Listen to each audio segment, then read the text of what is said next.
வணக்கம் சாய். வணக்கம். இப்போ முழுநீள நகைச்சுவை படத்துக்கான அவசியம் என்ன?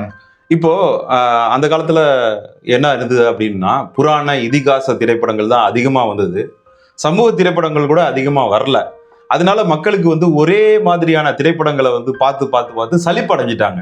அவங்களுக்கு ஒரு மாறுதல் தேவைப்பட்டுச்சு. உங்களுக்கு மிஸ்ட்ரி, த்ரில்லர் இந்த மாதிரியான படங்கள் கூட வரல. எல்லாமே இதிகாச திரைப்படங்கள், எல்லாமே புராண திரைப்படங்கள், சமூக நீதி திரைப்படங்கள் இப்படியே வந்துட்டு இருந்ததுனால ஒரு மாற்றம் தேவைப்பட்டது. மக்களும் இறுக்கமான ஒரு சூழ்நிலை, சுதந்திர போராட்ட மனநிலைமையில இருக்காங்க. அப்படிங்கும்போது ஒரு மாறுதல் தேவை அப்படிங்கிறதுக்கு தான் அங்கங்க பாத்தீங்கன்னா காமெடி கிளப்னு சொல்லிட்டு சில சிரிப்பு கிளப் எல்லாம் நடத்திட்டு இருந்தாங்க. அது மக்களுக்கு பத்தல. அதனாலதான் முழுநீள திரைப்படமா தேவைப்பட்டுச்சு. அந்த கோரிக்கைகள்லாம் படத்துல சின்ன சின்னதா காட்சிகளா வந்துட்டு இருந்தது. அப்புறம் முழுநீள திரைப்படமா எடுத்து பார்த்தா எப்படி இருக்கும் அப்படின்றதெல்லாம் வச்சு பார்த்தாங்க. அது மக்கள் கிட்ட பெரிய வரவேற்பு கிடைச்சது. அதுல இருந்து அவங்க தொடர்ந்து காமெடி படங்களை எடுக்க ஆரம்பிச்சிட்டாங்க.